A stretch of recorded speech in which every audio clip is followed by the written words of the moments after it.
There is a lot of violence in American history, even in contemporary things like the civil rights movement. I mean, Martin Luther King was assassinated. Even the gay rights issue. I mean, Harvey Milk, the city commissioner in San Francisco, was famously assassinated. I mean, unfortunately, there is a lot of violence in the United States. Now, it does lend to the kind of romance and drama of the history of the country.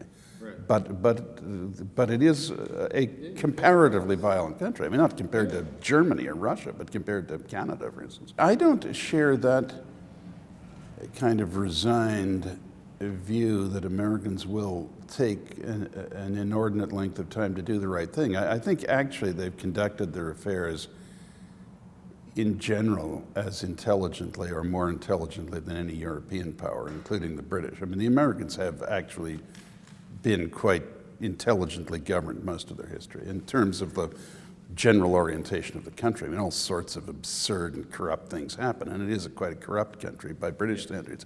But and it has many foibles that are more or less endearing. But I think that the rise of America does make a powerful case that they actually have played their cards quite well.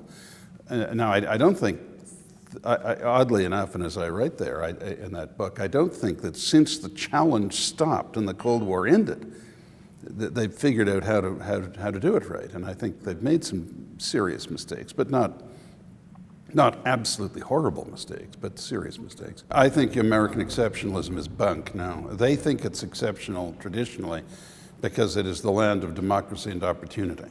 Right. And I think that the great irony of contemporary times is that the United States, when it accepted the challenge of the Cold War, presented it as totalitarian, godless communism versus the free world.